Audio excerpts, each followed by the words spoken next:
Voilà, mes amis, on reprend notre magnifique discussion avec mon grand ami Eliaou Bocara. Et on va terminer aujourd'hui le texte dans le Likutei Moharam. Donc, on va procéder de la manière suivante. Je vais lire, traduire, expliquer un minimum, juste pour avoir un minimum de compréhension du texte que l'on termine aujourd'hui. La semaine prochaine, on passera à un nouveau texte. Et après, on rentre vraiment dans l'explication profonde avec Eliaou. Alors, on est tout en bas, les deux derniers mots du premier passage. Techef kesherotze leiler bederech hayashar. Donc, Rabbi Nachman reprend tout ce qu'il vient d'expliquer maintenant, mais il va rajouter une ou deux notions tout à fait extraordinaires. Il dit la chose suivante. Quand un homme veut avancer sur le droit chemin, ça veut dire qu'il prend conscience que jusqu'à aujourd'hui, il vivait n'importe comment et comme n'importe qui, et qu'aujourd'hui, vraiment, il veut se prendre en main et il veut avancer sur un chemin droit. Tsari Eliot Lo Yira. La première chose qu'on lui demande, c'est d'avoir la crainte. Ça veut dire la crainte. Pour l'instant, j'explique à un niveau très superficiel avec Eliaou, on verra les choses de manière beaucoup plus profonde. Mais il faut avoir la crainte, ça veut dire savoir que Hachem est là, dans ce monde, qu'il te voit, qu'il comptabilise, que tu n'es pas déconnecté du regard et de l'intervention d'Hachem. C'est la première étape pour véritablement commencer à avancer droit, de savoir qu'il te regarde et il peut te juger. C'est ce qu'il va dire tout de suite. Anikrat Tzedek. Cette crainte, qui est la première étape pour avancer dans un chemin droit, s'appelle Tzedek, s'appelle la justice. C'est-à-dire savoir que Dieu rend justice. Ou Betzedek Ketiv. Et au sujet de la justice, il est dit Veu yishpot tevel betzedek. Hachem juge le monde avec justice. Et donc il explique les fichar, c'est pour cette raison que dès qu'un homme prend sur lui cette crainte et cette justice, mit orerim alav dinim, immédiatement il est lui-même jugé, puisque tu acceptes que Hachem juge le monde. Donc automatiquement, tu vas être jugé. Comme jusqu'à aujourd'hui, tu as fait énormément d'erreurs. Et même maintenant que tu te prends en main, forcément, tu feras encore des erreurs. La différence entre toi maintenant et quelqu'un qui n'a pas eu cette prise de conscience, c'est que, entre parenthèses, quelqu'un qui n'a pas eu cette prise de conscience, Hachem ne s'occupe pas de lui, sauf si vraiment il est dangereux. Mais tant que plus ou moins il vit comme un idiot, il n'intéresse pas le maître du monde, qu'il continue à vivre comme un idiot. Mais à partir du moment où tu te prends vraiment en main, à ce moment-là, Hachem va constamment te juger de manière à assurer que tu continues véritablement à rester sur le droit chemin. Donc, c'est la raison pour laquelle, dès qu'un homme revient vers Hachem, automatiquement, lui tombe dessus toutes sortes d'épreuves, toutes sortes j'aime pas le mot punition, mais bon, je vais le dire quand même, toutes sortes de punitions qui sont là pour le cadrer. Mais après, la deuxième étape, c'est d'atteindre la vérité. Et là, Eliaou réfléchit bien parce que c'est toi qui vas nous l'expliquer. La deuxième étape, c'est d'atteindre la vérité. Dans la première étape, il n'est pas encore dans la vérité, il est dans la crainte. La deuxième étape, qui est la plus haute, c'est d'atteindre la vérité. Ça, il n'en a pas encore parlé. Aïnou, qu'est-ce que j'appelle la vérité, dit Rabbi Nachman? El Ayira Anikra Emuna. C'est le niveau de crainte que j'ai appelé dans le précédent passage la Emuna. Ça veut dire une connexion totale, irrationnelle, surnaturelle avec le maître du monde. À ce moment-là, quand un homme, grâce à la vérité, atteint la véritable Emuna, Kol Adinim Nimtakim Beshorsham, tous les jugements qui étaient sur lui s'adoucissent. Vezéou, et c'est ce qui est dit, Titen emet le Yaakov. Dieu a donné la vérité à Yaakov, et Yaakov représente le premier niveau de la crainte, qui est la justice. Et après, il est dit, Chesed le Abraham, il a donné la bonté à Abraham, c'est le deuxième niveau, où tous les jugements, on pourrait dire, s'adoucissent. Qui Abraham nikra misheva ledavek et tatzmo l'Hashem idbara, parce que Abraham représente celui qui se colle de toutes ses forces au maître du monde, une connexion qui s'appelle la Emouna grâce à la vérité et qui est complètement au-dessus de l'entendement et qui adoucit toutes les rigueurs que le maître du monde exerce sur celui qui commence à avancer. Et je termine, je saute une phrase ou deux, mais je termine. Kevan de itraver emet ve'ade ikre emuna. Pour atteindre la emuna, tu dois avoir le emet. Vechol tivo vechol nurashayebe. Et quand un homme, grâce à la vérité, atteint la emuna, à ce moment-là, toutes les lumières du maître du monde reposent sur lui et il est complètement, on pourrait dire, d'une certaine manière, lavé de toutes les rigueurs qui étaient sur lui et il rentre dans un monde de lumière, dans un monde de sagesse, dans un monde de connexion avec le maître du monde, Atkan. Alors, la première question que je te demande, Eliaou, c'est la suivante. Jusqu'à présent, Rabbi Nachman n'avait pas parlé de Emet. Il avait parlé du premier niveau de Yira qu'on appelle les rigueurs, deuxième niveau de Yira qu'on appelle la Imuna, et il n'avait pas parlé de Emet. Mais là, sans expliquer, bien qu'en vérité, dans d'autres endroits, dans le Likutei Moharam, Rabbi Nachman explique comment la Imuna est liée au Emet, mais je te demande à toi, pourquoi tout d'un coup maintenant il a introduit la notion de Emet? Et la première question que je te demande, c'est qu'est-ce que c'est le Emet? Qu'est-ce que c'est la vérité? C'est quoi? Puisqu'il dit que sans Emet, tu ne peux pas arriver à la Imuna, tu ne peux pas arriver à une connexion, on pourrait dire surnaturelle avec le maître du monde. Comment tu comprends toi la notion de Emet, Eliaou? Alors, si j'ai bien compris, au démarrage, donc, il y a une crainte qui va se former par, entre guillemets, un boomerang. Entre guillemets, c'est un mauvais mot, mais de punition. Comme on est une force créatrice, on va se confronter à un retour de, entre guillemets, de punition. Ce qui fait qu'en fait, quand on a une prise de conscience, on a une capacité. En fait, le maître du monde nous ouvre la porte. Maintenant que tu as pris conscience, je vais te faire passer certaines épreuves pour te nettoyer de certaines choses, pour que tu puisses t'élever. Donc après ces épreuves, on arrive à un niveau de Une question simple, mais surtout pour nos auditeurs. Pourquoi les épreuves élèvent l'homme et pourquoi les épreuves sont-elles à ce point nécessaires? Tu dis pour se nettoyer, mais explique mieux. Pourquoi les épreuves nettoient l'homme? Pourquoi les épreuves élèvent l'homme? Ce sont les deux mots que tu as utilisés, nettoyer et élever. Pourquoi? À mon avis, ça devient une connaissance expérimentée. Tant que ça reste du domaine de l'âme, il n'y a pas encore eu l'expérimentation. Pour qu'il y ait une expérimentation, il faut que l'âme et le corps expérimentent par l'épreuve pour que ça devienne un savoir acquis.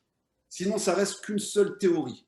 Donc, il n'y a pas le but de descendre dans ce monde. Le but de descendre dans ce monde, que l'âme descende, c'est qu'elle rentre dans un corps, elle rentre dans la matière, elle rentre dans ce monde. Donc, pour pouvoir expérimenter, il faut passer par une épreuve. C'est comme ça que je vois les choses. Mais encore une fois, je te comprends tout à fait, tout ce que tu dis, c'est 100% juste. Mais pourquoi l'épreuve est le critère pour que ma théorie devienne une réalité? Ma théorie, c'est-à-dire ma croyance en Dieu devienne une réalité. Pourquoi? Pourquoi l'épreuve est ce qui me fait finalement transformer la théorie en pratique? Pourquoi? Alors, il y a une loi qu'on appelle la loi de l'hormèse. La loi de l'hormèse, c'est de soumettre le corps humain à un stress mesuré qui permet donc au corps de devenir plus fort face à ce stress. En fait, il y a une adaptation du corps qui va permettre au corps de devenir beaucoup plus fort et donc du coup de se renforcer. Donc, à mon avis, on n'est pas loin. Explique, Eliaou, je reprends tes mots, c'est qu'en vérité, le but de l'épreuve, et on l'avait vu déjà dans ce texte-là, c'est d'amener des forces à l'homme, parce que s'il s'écroule, ça veut dire qu'il n'a pas de force, s'il la surmonte, il est fort. Donc finalement, ce que tu es en train d'expliquer, c'est que on peut dire la concrétisation de la croyance, c'est être un homme fort. Exactement, c'est d'être un... Et on est d'accord que, selon la Torah, chaque épreuve qui nous vient, on a la capacité de la surmonter. Donc, ça a un lien avec la loi de l'hormèse. L'hormèse, c'est un stress qui doit être... Donc, il y a un stress au niveau des muscles, au niveau physiologique, au niveau biomécanique, mais ça doit être un stress mesuré qui nous permette de le dépasser, qui ne doit pas être trop choquant. Donc, chaque épreuve d'Hachem, vu qu'on avait dit sur le premier cours qu'Hachem peut être comparé à un entraîneur, à un méamen, il va nous faire subir un certain stress pour qu'on puisse traverser cette épreuve et en sortir renforcé. Ça peut prendre une année, ça peut prendre une vie, ça peut prendre plusieurs générations. Ce qui voudrait dire, si je comprends bien ce que tu dis, que finalement, les non-croyants, comment j'aime pas le mot croyant, c'est un mot très mal traduit, mais on se comprend, ceux qui n'ont pas la émouna, les parlons en hébreu, ceux qui n'ont pas la émouna sont des gens faibles. Donc, même s'ils sont bourrés de fric, même si ils se font passer pour des… Mais en réalité, intérieurement, c'est qu'une vitrine. Ce sont des gens très faibles. Puisque tu es en train de dire quelque chose d'absolument incroyable. C'est que finalement, le test d'Hachem, c'est pour nous renforcer. Il veut faire de nous des gens forts dans tous les domaines. Donc, ce qui veut dire que quelqu'un qui n'est pas connecté à Hachem, même s'il se crée une vitrine extérieure de je, en réalité, c'est un pauvre type qui est faible et qui n'a aucune force intérieure. C'est à peu près ce que j'ai voulu dire. C'est-à-dire que la théorie dans ce monde ne vaut rien. Il faut la confronter à la réalité de ce monde. Donc, l'épreuve qui est envoyée par Hachem, c'est pour voir notre niveau. À quel niveau tu es? Donc, il y a le niveau de la crainte, comme vous expliquiez par rapport à Rabbi Nachman, c'est le premier niveau. Après, il y a le niveau de la Emouna. Je vais t'envoyer une épreuve qui va dépasser ton intellect. Et où tu mets le émet là-dedans? Je t'ai posé la question, c'est quoi la définition de la vérité? C'est quoi le émet qui est lié à la Emouna? Comme on l'a vu à la fin du texte, il n'y a pas de Emouna sans émet. Donc, c'est là que je voulais en venir. C'est-à-dire que le émet est après la Emouna, si j'ai bien compris. C'est un niveau encore au-dessus de la Emouna, le émet. Disons, c'est le moyen d'arriver à la Emouna. Non.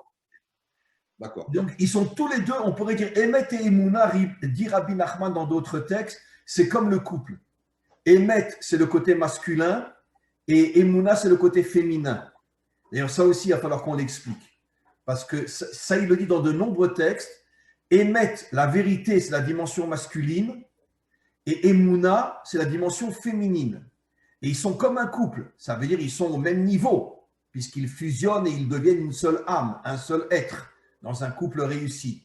Donc finalement, il ne peut pas y avoir de Emouna sans Emet, il n'y a pas de Emet sans Emouna, il n'y a pas de couple sans homme, il n'y a pas de couple sans femme. Le couple, c'est l'union des deux. La Emouna, on a plus ou moins compris ce que c'est. C'est une capacité de se connecter à Hachem au-delà de la compréhension. Même quand, d'une certaine manière, j'ai des tas de questions sans réponse, mais je ne m'écroule pas. Mais comment tu comprends la notion de émet, qui est d'une certaine manière la garantie que le couple se forme et que se crée l'union entre émet et Emouna, entre la dimension masculine et la dimension féminine? Comment tu comprends cela? C'est quoi le émet? À mon avis, le émet, c'est la confrontation à la réalité de ce monde. C'est-à-dire, est-ce que tu vas t'effondrer pendant l'épreuve ou est-ce que tu vas surmonter l'épreuve? Et le fait de surmonter l'épreuve va t'apporter la réponse. Le fait de résoudre un problème en mathématiques apporte une réponse. Le fait de se confronter à une épreuve va nous apporter une réponse ou une question supplémentaire. Mais à mon avis, pour moi, le émet, à mon niveau, je pense que le émet doit être confronté à la réalité de ce monde. Et c'est là qu'on peut avoir une réponse émet. Tant que ça reste que théorique, on ne peut pas parler d'émet. Bon, alors une fois de plus, tu as 100% raison. C'est un verset explicite qui dit Emet, Me'eretz, Titzmar.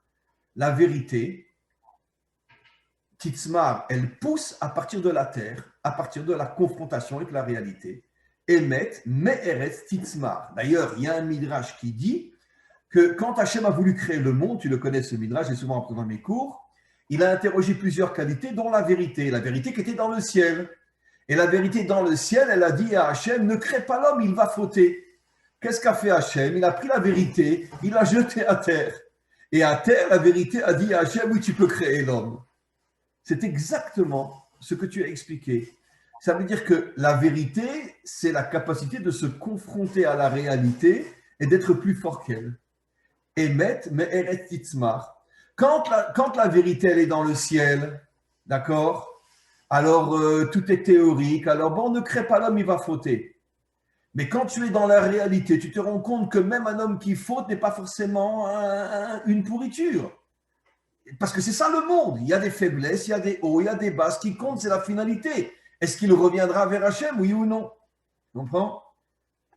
C'est pour ça peut-être qu'on dit que le juste tombe 7 fois et se relève 7 fois. Ça veut dire qu'il est obligé de se confronter, de confronter sa vérité à la réalité. Donc, il va forcément tomber. Mais c'est la même chose en musculation. J'aime bien faire des rapports avec le corps parce que je trouve ça important. Pour pouvoir prendre de la masse musculaire, il faut détruire les fibres. On ne doit pas dire et révéler que tu es un très très grand maître en Krav Maga. On ne doit pas le révéler. Hein. Ça reste entre nous. Hein. Et tu es mon maître en Krav Maga. À moi, vous m'avez tout appris, Rav. Tout. Même le Krav Maga, c'est vous qui me l'avez appris. Tu parles. Alors continue, vas-y. Pour détruire donc la fibre musculaire, on va la détruire par des exercices. Elle va se détruire. Et quand elle va se reconstruire plus forte. Donc la chute, ne craignez rien.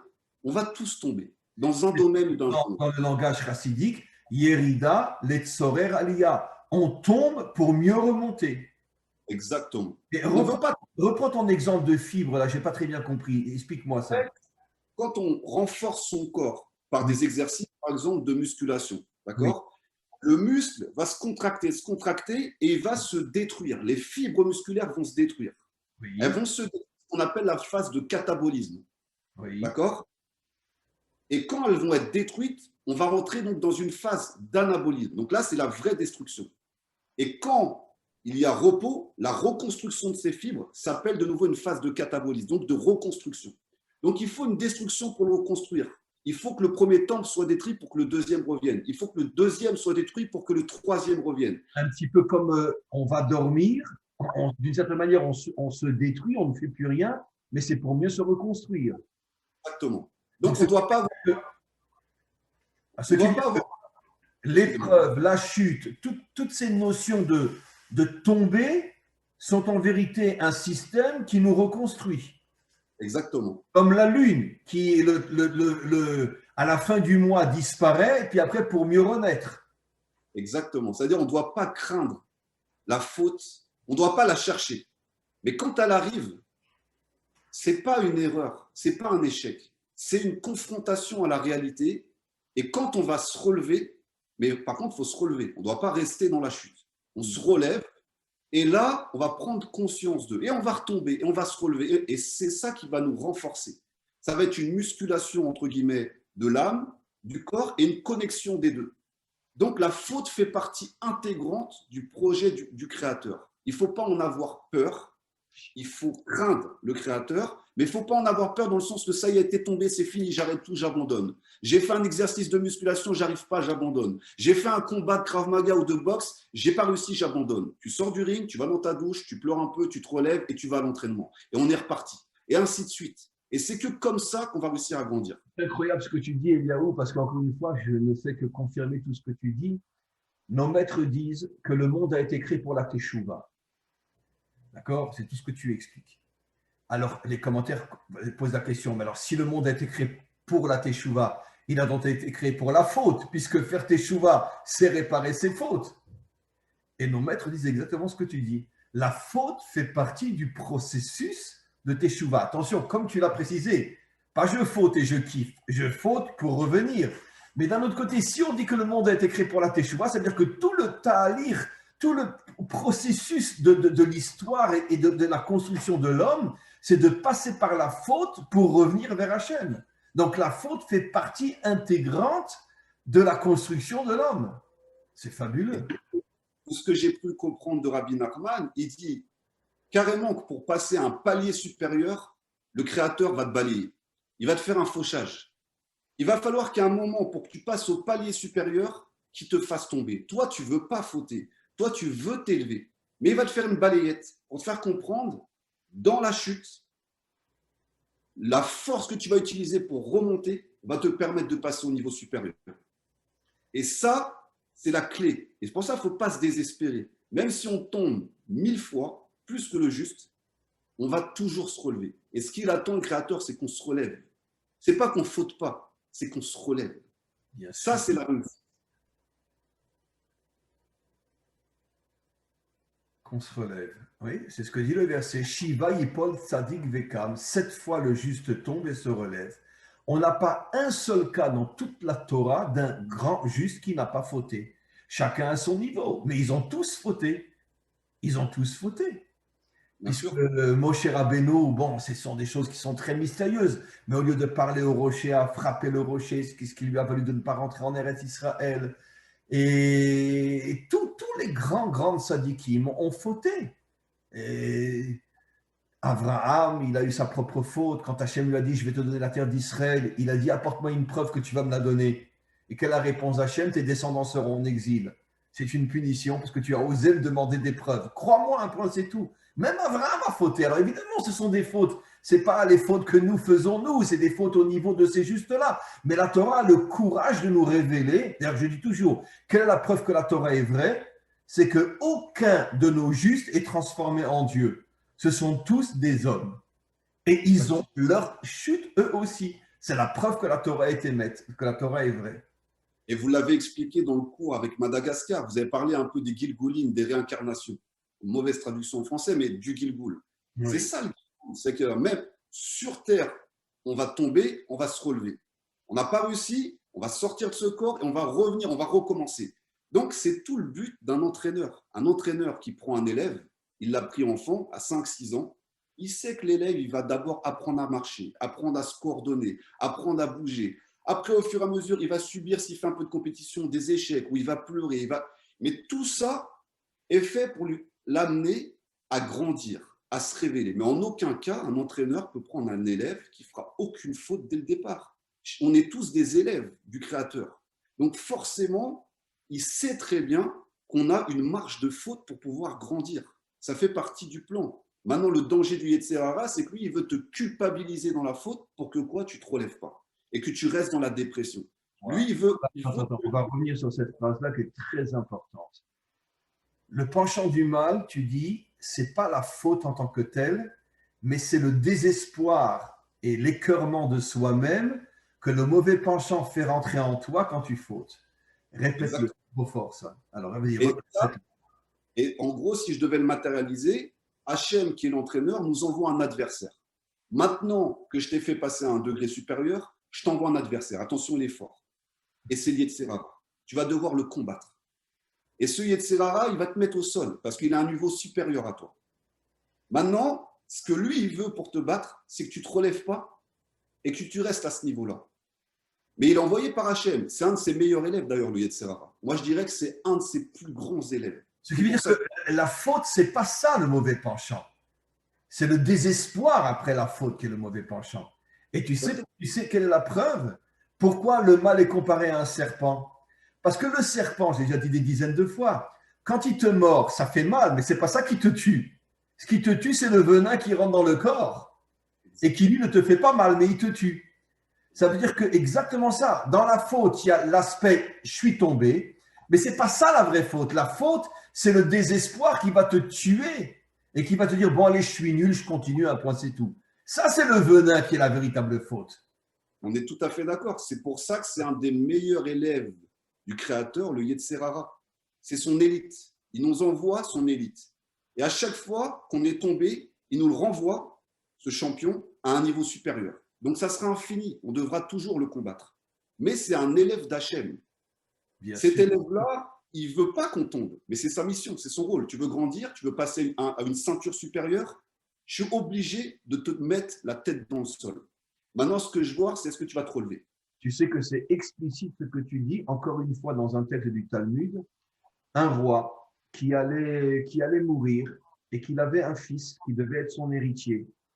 Et il voulait le tester pour savoir s'il méritait d'être roi après lui. C'est incroyable, tu vois, ce texte-là, je le connais depuis des décennies, mais maintenant, grâce à notre échange, je viens de le comprendre comme je n'ai jamais compris. Il appelle une jeune fille, mais très bien, très bien, qui est dans son palais, je ne sais pas, elle travaille dans les cuisines, peu importe, mais une fille bien, mais très belle. Et il lui dit, je veux que tu ailles tenter mon fils. Tu vas t'habiller en prostituée, tu vas aller le tenter. La fille lui dit, mais roi, c'est pas moi, je ne peux pas. Et il me dit, regarde, si mon fils ne tombe pas, tu deviendras la reine de ce royaume. Je ferai en sorte que vous vous marierez. Ça veut dire qu'en vérité, elle va jouer le rôle du Yetzer Hara, du mauvais penchant, mais au fond, elle ne voulait pas. Elle ne voulait pas faire tomber cet homme-là. Mais qu'est-ce que lui dit Hachem? S'il te résiste et qu'il ne tombe pas, tu vas devenir son épouse. Ça veut dire que le mal, entre parenthèses, va devenir l'épouse du bien. Et finalement, elle est partie le tenter. Il n'est pas tombé. Il s'est enfui. Et finalement, le père en a fait le roi et il l'a marié avec cette femme-là. Tu sais ce que le Talmud nous dit dans cette histoire-là? Qu'en fin de compte, quel sera le plus grand ami de l'homme? Le Yetzer Hara. Exactement ce que tu as dit. tu dis des choses qui sont vraiment écrites noir sur blanc dans le Talmud. Qu'un jour, le plus grand ami de l'homme deviendra le mauvais penchant, parce que l'homme comprendra que le mauvais penchant était un envoyé d'Hachem pour me faire grandir. Exactement. Incroyable, hein? Et Incroyable. c'est ce qu'il attend. C'est-à-dire que cet envoyé d'Hachem, il connaît notre point faible. Parce que Hachem lui a dit, attention, lui, si tu veux le vaincre, son point faible, c'est les femmes. Son point faible, c'est la nourriture. Son point faible, c'est l'argent. Son point faible, c'est la jalousie. Et donc, du coup, il va frapper dans les failles pour nous faire prendre conscience où est notre point faible. Maintenant, Hachem, il te dit, attention, baisse ta garde. Là, tu es ouvert. D'accord? Au niveau des femmes, il y a un danger. Donc, tu es tombé, relève-toi. Au niveau de la nourriture, je t'envoie le Yetzer Hara. Il va te tenter, jusqu'à ce que tu te réveilles. Donc, c'est vraiment, on sent que c'est vraiment, moi je le ressens comme ça, que c'est un élève d'Hachem, et du coup, ça change la vision du Yetzer Hara. Dis le On n'est Yetzer plus à Hara, un élève d'Hachem, 100% d'accord. l'église. Du coup, on n'a plus peur de lui.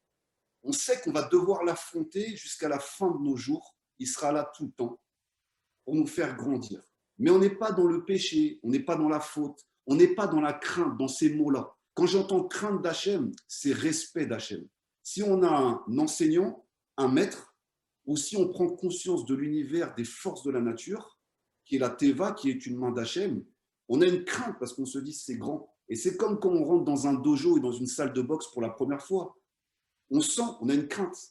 On a une crainte, on a un respect. Et jamais quelqu'un va rentrer dans une salle de boxe en manquant de respect. Ça n'arrive pas, parce qu'on sent qu'on est face à une force.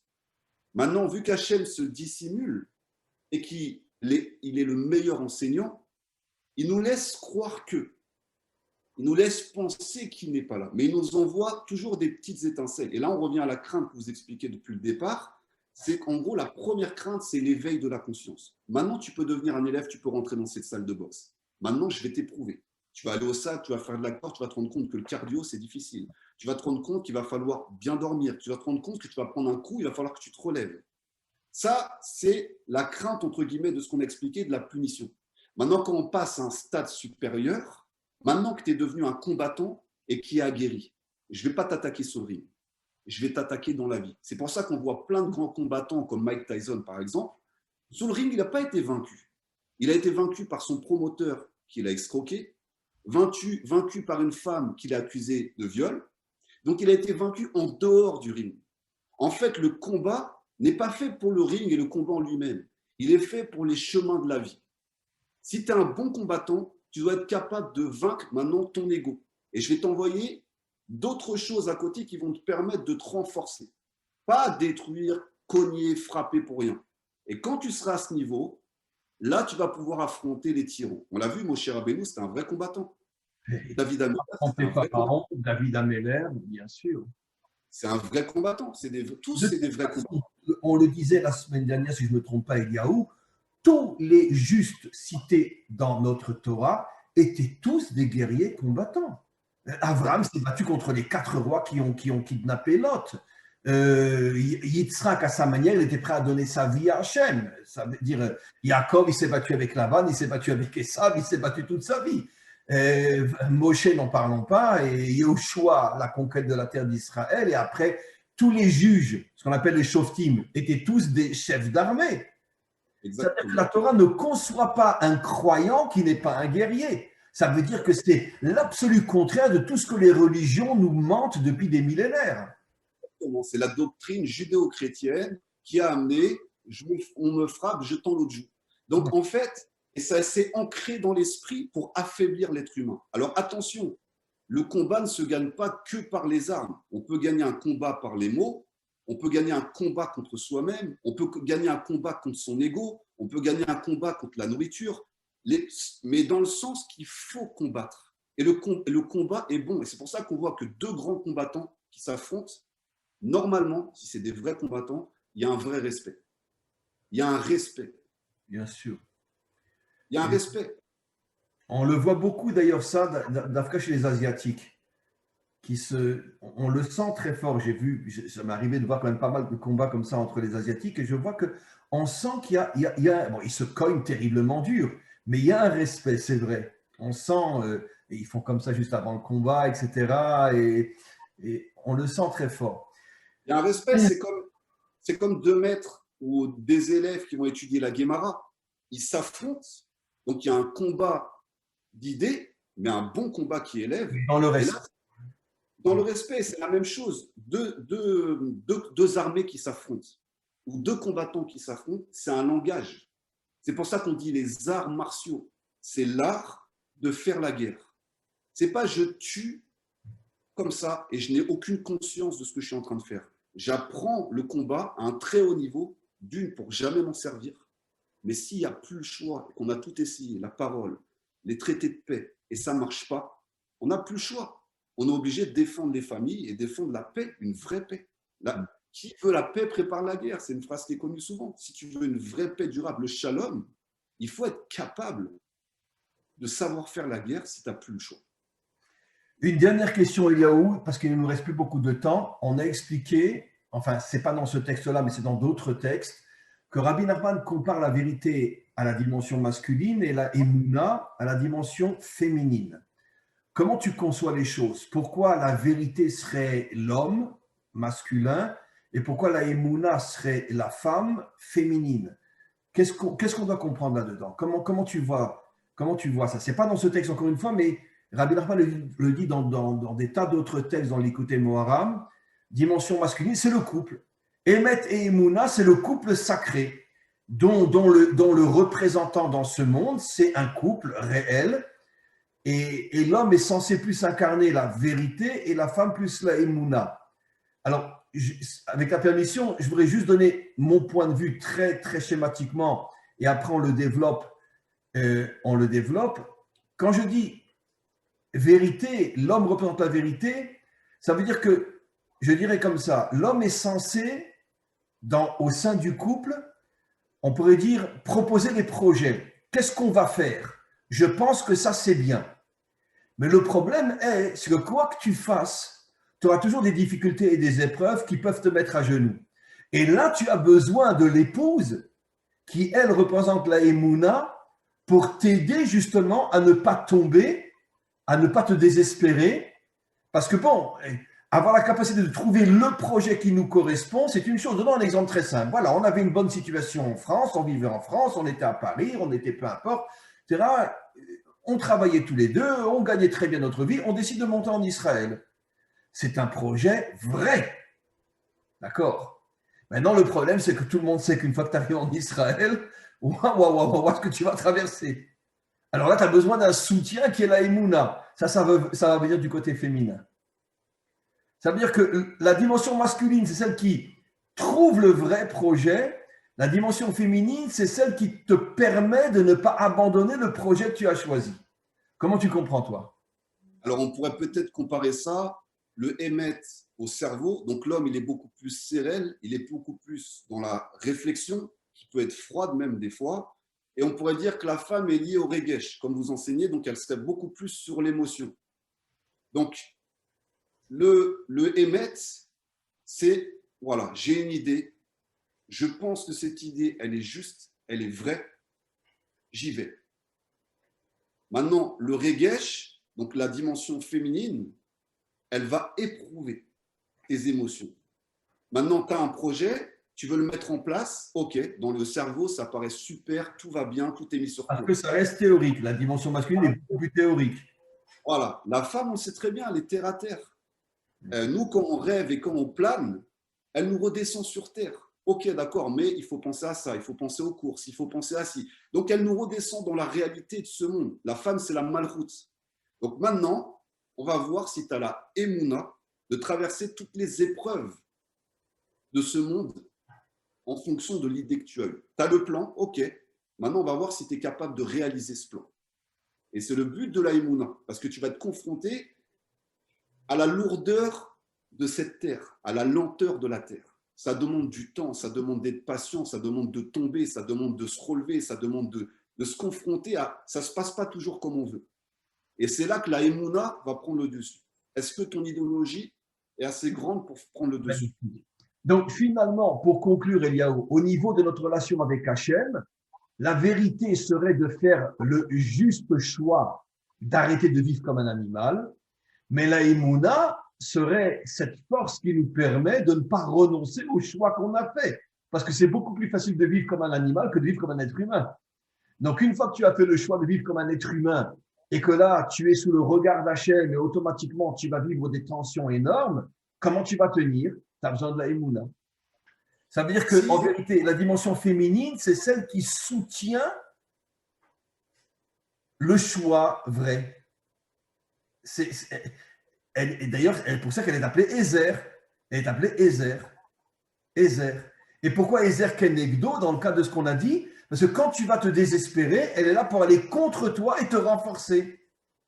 Donc, elle est ton aide qui va contre toi lorsqu'elle sent que tu vas lâcher. C'est ça la dimension féminine. Elle veut même tester, voir si tu es au-dessus de la nature. Puisque le plan d'Hachem est de s'élever au-dessus de la nature. On voit la mer qui s'ouvre, les 10 plaies. On doit toujours essayer d'être au-dessus de notre nature humaine, donc de révéler notre âme divine. Donc elle va être là pour te tester, voir est-ce que tu retombes dans ta nature, donc est-ce que tu te comportes comme un animal, dans tes lois naturelles, ou est-ce que tu es capable de t'élever au-dessus de la nature? Et moi, je suis là juste pour te révéler ça, pour voir si tu arrives. Je suis là pour t'aider dans ce chemin-là. Magnifique. Très, très bien, Eliaou. Donc, on se retrouve vraiment pour un autre texte. C'est un texte magnifique qui a été On a fait donc 3 cours sur ce texte-là, il me semble. Hein, 3 cours. C'est le troisième. Voilà. Et on va prendre un autre texte, peut-être un peu plus long pour la prochaine fois. Ça nous permettra de faire de nombreux cours dessus. Et merci beaucoup. Et on continue. On n'a fait que commencer. On continue, comme on dit, dans ce monde et dans l'autre monde. Alors justement, Rav, j'aimerais juste pour les gens qui nous écoutent, oui, qu'on a échangé, on a entraîné le général, donc le cerveau. Maintenant, il faut que chacun, après un cours comme ça, ait une capacité d'agir. Peu importe qu'il choisisse un domaine. Ça peut être vaincre sa passion pour la nourriture. Ça peut être vaincre sa paresse. Ça peut être vaincre son lachonara. Ça peut être vaincre ses pensées négatives. Mais il faut être capable, après des cours comme vous faites, d'agir. Il faut prendre sur soi une petite action qu'on va tenir jusqu'au prochain cours pour s'éprouver. Et surtout dans cette période-là, si on n'agit pas, vous allez perdre la boule. Si vous ne vous entraînez pas, si vous ne bougez pas, si votre corps reste que dans la réflexion, vu ce qui est en train de se passer dans le monde en ce moment, il faut que votre corps agisse. Il faut que vous preniez des actions qui soient lumineuses. Donc, je vous lance un appel de prendre une action, celle que vous désirez, et de travailler dessus. Voilà. Et d'avancer avec des vraies actions, pas juste de la théorie, j'ai fini le cours et je retombe dans ma vie comme si j'avais tout oublié. Merci beaucoup, Eliaou. On se retrouve très, très, très prochainement.